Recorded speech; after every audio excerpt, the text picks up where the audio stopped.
Hello, everyone, and welcome to the Mark on the World show. I'm your host, Devin Thorpe, and our guest today is Darrin Williams. He's the CEO of Southern Bancorp, and a remarkable career, a remarkable bank. You don't want to miss this episode. This discussion is going to be great. Welcome to Your Mark on the World, bringing you another change maker with champion of social good, Devin D. Thorpe. Darrin, welcome to the show. Devin, thank you for having me. Well, we're thrilled to have you and really look forward to this discussion. Southern Bancorp has been around, I think, about 30 years from what you and your team told me in advance. What was the economic situation that inspired the creation of Southern Bancorp long ago? Sure, David, you're right. We've been around a little bit more than 30 years. And Southern was started really by some of the most influential business leaders and community leaders, not just in Arkansas, but really all of America. At the time, Bill Clinton was governor of Arkansas, and Bill Clinton witnessed probably the first development bank in the country, Shore Bank, which was operating on the south side of Chicago, operating in an economically depressed urban environment, having significant impact on really lifting the net worth of individuals that it worked with. Many banks chose not to lend in those communities. And Governor Clinton, wanting to create economic opportunities and stimulate the economy in Arkansas's Delta region, one of the most persistently poor communities in all of America, he invited the founders of Shore Bank to Arkansas to help build and create an entity similar to Shore Bank in Arkansas. And he reached out to a number of folks that you probably would know. For example, Rob Walton, Sam Walton's son, part of the Walton family, was one of our original board members. Hillary Clinton, the governor's wife, former Secretary of State Hillary Clinton was our original board. Mac McClarty, Bill Clinton's former chief of staff in the White House. The Winthrop Rockefeller Foundation, the philanthropic foundation here in Arkansas. Winthrop Rockefeller, former governor of Arkansas, that foundation got involved. So a number of folks came together really with the purpose of creating an entity modeled after Shore Bank to work in some of the most economically depressed communities, provide a way to lift those communities up. And really our purpose for being a founder, our reason we exist, is we were founded to invest in rural towns, underserved communities, and people's dreams. We believe that wealth building isn't just for the wealthy, so we are wealth builders for everyone. And that was the focus and the reason for creating Southern some 30 plus years ago. Now, it seems to me that the need for Southern Bancorp has not gone away. Tell us about the progress and challenges. Sure, Devin, you're right. The need unfortunately has not gone away, and we've expanded over the years. We now have 46 locations in both Arkansas and Mississippi. We've expanded to South Arkansas and to on both sides of the Mississippi River. So we're both in Arkansas as well as Mississippi, and we operate in some of the most economically depressed communities in our two states, and really maybe in all of the country. In fact, in 37% of our branches are in what we characterize as bank deserts, meaning there's only one financial institution or traditional financial institution in that zip code. In some cases, just two. In 16 of our markets, we're the only traditional financial institution in the market, and 28% of the population in our markets are below the federal poverty line, and we're in really some hard to serve rural communities most often. And the thought of founding Southern, if Shore Bank worked in an urban environment, the question was, would it work in a rural environment? And I would submit that over the years it has worked, and we are helping to lift people's net worth. But there's a lot of work to be done. We were seeded with initial about $10 million. We've now grown to be a bank of $1.2 billion in assets.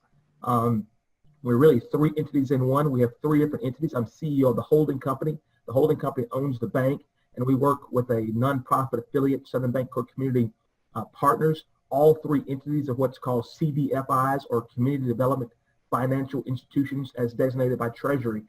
And as a CDFI, we declare and designate that at least 60% of our activity will be done in low to moderate income census tracts. So we seek to serve the underserved communities. We seek to serve those where others choose not to invest. And while we've had great success, the need still is great in these communities and many communities like these around the country. You have sort of a threefold mission. Do you want to talk about those three objectives and how you work to accomplish those?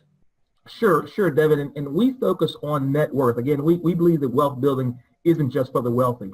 And so we're wealth builders for everyone. And we focus on net worth because net worth is what really breaks generational poverty. So a number of studies out there, Pew is one we often quote.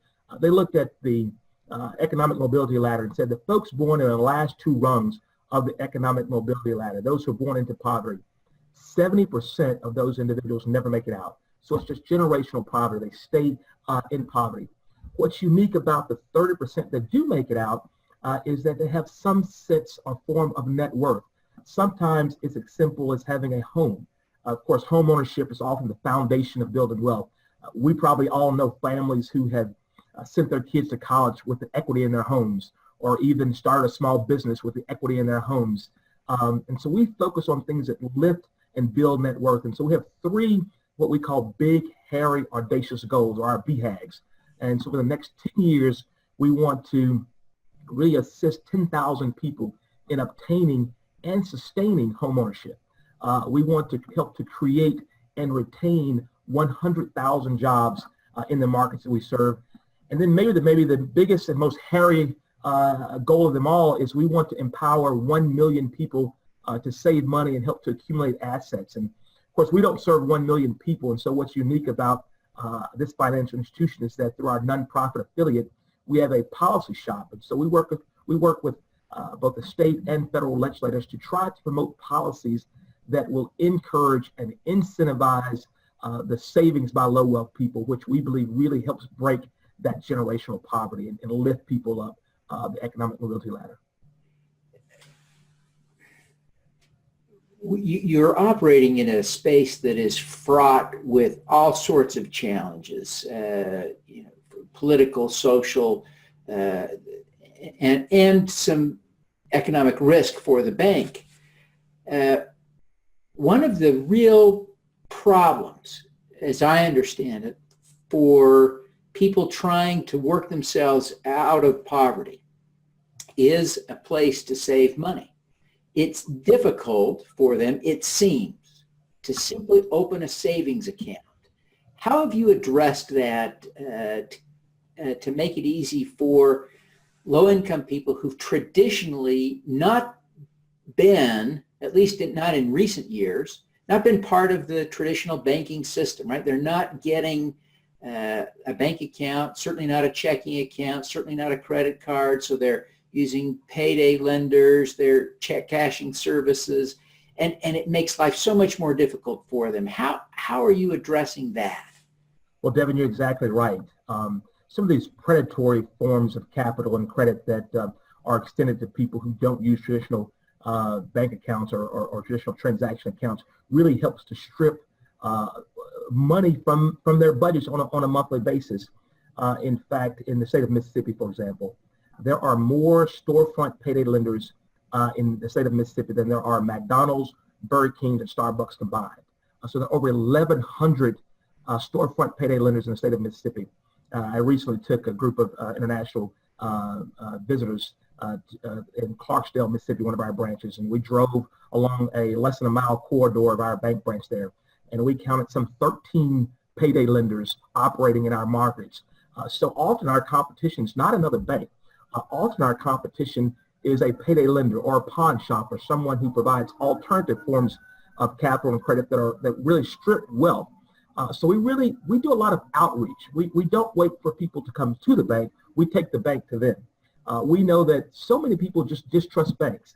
And for those who have a traditional banking account, it seems unheard of to not trust banks, but really for those who don't have a tradition or a history of being banked, your parents, probably like my parents, I started my first bank account when I was a kid. It was a Squirrel Club account, and you were taught to save as a kid. You trusted banks, but so many people didn't have that upbringing, and they don't trust banks, and they don't quite understand banking. It's not as simple as you think. So, you may have a simple checking account, and you have money in the bank. Use your debit card and you swipe that card, and let's say you don't have enough money to cover that, you oftentimes have been provided with overdraft protection. So the bank will honor the transaction, go ahead and pay that charge, but they'll charge you a fee for using overdraft. There is a privilege and a service of overdraft, and it should come with a fee.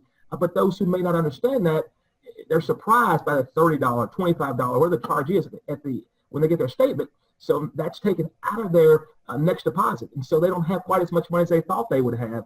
And so there's some 2 billion people worldwide who are underbanked, who don't have access to traditional financial accounts. And so we aggressively go and try to serve those communities by doing outreach, getting outside of the bank in a trusted environment, working with partners who they trust. One other thing that's very simple, many banks use check systems. It's a system where when you go and open an account, often they'll check systems to see what your past experience has been with the bank. And if you've had an unfavorable experience, you might, if you had an account written off, you might be on check systems. And then many banks won't open that account. We do check systems to make sure that the reason why your account may have been closed was not because of fraud. And if it was not because of fraud, then we're going to open up an account for anyone that walks through the door. And we have a number of accounts that we do that for people with no minimum balance requirements. And we have accounts with no or very low monthly fees to get away from these kind of surprise and gotcha fees. But we do a fair amount of financial education to try to help people understand the benefit and the wisdom of having a traditional checking account or savings account. Now, is it possible using modern technology to help a customer avoid overdraft fees by not giving them check privileges and just giving them a debit card, and so they can have ready access to the money they have, but they can't make it more difficult to spend money they don't? Is that a tool? That is a tool, and in fact, we are piloting right now what we call basically a checkless checking account. We're part of the bank on movement, or trying to become a part of the bank on movement. Well, this is a transaction account, and it does not allow for overdraft.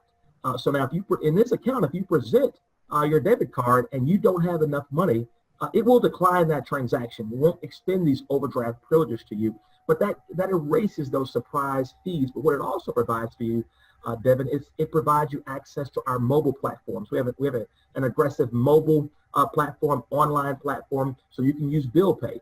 You can pay your bills through bill pay as opposed to having to go and get high cost, money orders or a place where you can cash your checks without any fees. It's amazing how many people pay just to cash their check. Oh yeah, and big fees. Expensive. Yeah, it's expensive being poor. Very expensive. Yeah. Well, it's incredible work that you're doing. One of the things that I like to focus on is impact investing for ordinary investors. Right. And it seems to me that your mission is funded in part by ordinary deposits at your bank. Whether Absolutely. It's $50 or $500,000, that deposit helps fund your mission in one way or another. Is that fair? That is fair. That's absolutely right. Banks are really the traditional, probably first crowd funder, right? So yeah. What happens with a community bank is it gathers deposits right in the community that it sits in, and it turns around and lends those deposits to people in that community. And banks have the beauty of being able to leverage those deposits. So for roughly every dollar we have in deposits, we can loan out $10. The regulations allow us to do that. And so we do basically crowd fund. We take community deposits and then loan them right back in the community. And what I often say to my friends, we're part of an international organization called the Global Alliance for Banking on Values. And these are values-based, mission-focused financial institutions around the world. And we often say, do you know where your money spends the night? Because money in a bank account doesn't just sit there. It's used. Banks make investments. And so the question is your bank that you're banking with, is it making investments in your community? Or is it taking those deposits and lending those deposits in communities that don't look like yours? And so we take those deposits and we plow them right back into the communities that we serve, not only through loans, but also through investments. So we have a $200 million investment portfolio. So we invest in school district bonds, in the water bonds, in various bonds to help build the infrastructure of the cities that we work in and we serve. So you should know where your money spends at night. And if you're banking with a bank that doesn't share your values, I would suggest that you find a values-based financial institution, because your deposits truly are making a difference. And it truly is, it should reflect your values. It should reflect the values that you share.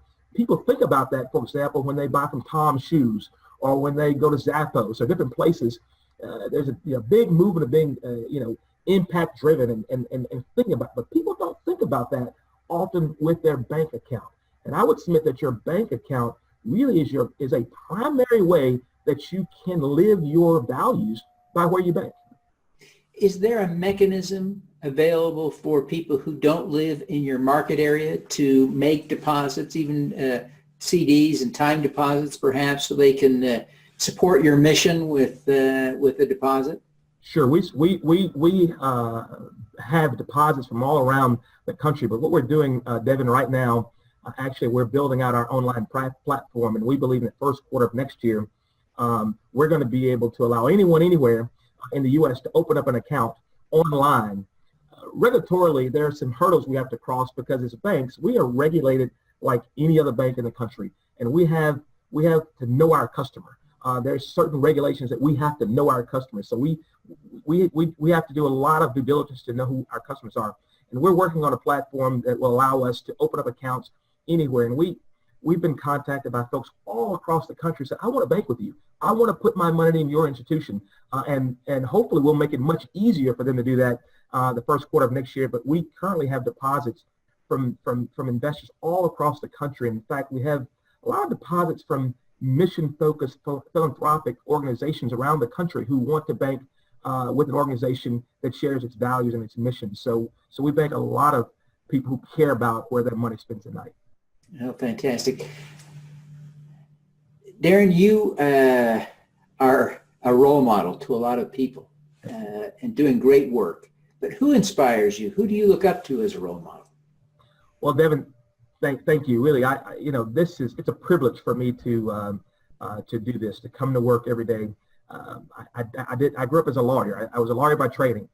In fact, I'm a little surprised that I'm working at a bank, because I grew up suing banks and publicly traded companies. I was a securities litigation and consumer attorney, bringing class action lawsuits. And David, my story really is pretty unique. I hit the parent lottery as a kid. I was adopted as an infant. My dad was in his mid-50s, my mom in her late 40s when they adopted an infant at 2 weeks of age. And my parents, dad was a minister, my mom a public school teacher, first in the segregated schools in Arkansas before schools were integrated. And they were two of the most mission-focused people that I know. And they instilled those values in me as a kid. My parents, the age of most of my friends' grandparents, and both are deceased now, but when I was in the Attorney General's office, I was Chief Deputy Attorney General, and then after that I served in the Arkansas General Assembly and worked on issues that really impacted low-wealth people, worked on issues to really help lift people. And I came across this Southern Good Faith Fund, which is now Southern Bancorp Community Partners, a part of our family. And they were really working to try to lift people's net worth, trying to give people with low wealth dignity and help them move up the economic mobility ladder. And I love their work and work with them as a legislator. So I was surprised several years later when they knocked on my door and said, hey, would you come and lead the organization? I initially turned them down and said, I'm pretty happy practicing law, but I'd love to help you. How can I help? And I joined the board for just a few months. And after a few months, my wife approached me and she said, Darrin, you told me one day if you could help people the way you wanted to, you would help people understand and use money better. I'd said this to her because we were leading a financial principles class at our church, helping people who were great people who just didn't understand money. And I was surprised how little people knew and how much they were benefiting from the class. And so I said that to her at some point in time. And she said, well, this may be God's way of telling you, you can do that and you should take this job at Southern. And I was a little surprised and didn't remember that I told her that. And I said, well, man, did God tell you how we pay for it? Because it's much more profitable suing a bank than it is running a bank. And she's a lawyer also and decided to be a stay-home mom. But I don't regret that decision for 1 minute. I really am inspired by my parents first. And then here at Southern, we have 380 of the most dedicated employees in any financial institution. They really, really work to do good for people every day. And so I'm inspired by them as well. Oh, that's great. Now, Darrin, what is your superpower? Oh, I don't profess to have any superpower. We just have a passion for helping people, for doing good. And again, I'm inspired by the 380 plus people that work here at Southern day in and day out. They care about the communities that they serve. They care about the customers that they serve. And Devin, most of our employees grew up in rural Arkansas or rural Mississippi, small town America, and they care about these flyover states that many don't think about, and they want those communities to thrive. They don't want to live in the big city. They want to make home in small town America, and they want those communities to thrive. And so I'm committed and inspired by them to work and to make sure that happens. Well, I really appreciate you, Darrin, taking the time to be with us today. Before you go, would you take just a minute and tell people how they can learn more about Southern Bancorp, how they can connect with you personally and do business with you? Sure, absolutely. We have a fascinating website that was built out last year that really talks about our organizations, both the bank and the nonprofit. Southern Bancorp, southernbancorp.com and southernpartners.org is our website. Love for you guys to jump on the website and look us up, Southern Bancorp Inc., and learn more about our institution. My email is Darrin, Darrin .Williams @banksouthern.com. Shoot me an email. I'd love to have talk to you. If you want to bank with a mission-focused, values-based bank, if you care where your money's spent tonight, we'd love to have you as a customer.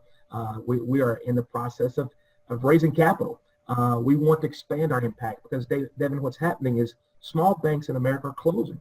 They're being consolidated. So we want to fill that void. So we're looking to grow. In order to grow, we've got to raise capital. So we're looking for investors as well. We're looking for partners who want to work with us. Fantastic. Well, Darrin, again, thank you so much for being with us today. And we wish you every success in growing your impact and helping more people in your communities. Devin, thank you. And thank you for what you do to highlight impact investors around the country. All righty. Now let's do some good. Thank you for listening. This podcast was recorded via Google Hangouts on Air and is available at youtube.com/Devin Thorpe. Subscribe to this podcast on Stitcher or iTunes by searching for Your Mark on the World. Every weekday, Devin hosts a CEO, celebrity, entrepreneur, or other changemaker here on the Your Mark on the World show to inspire and prepare you to make your mark. Devin is a champion of social good, writing about, advocating for, and advising people who are doing good. He is a Forbes contributor who is a recognized thought leader in social entrepreneurship, impact investing, and crowdfunding. To book Devin as a speaker, visit devinthorpe.com. Learn more about Devin's work at yourmarkontheworld.com.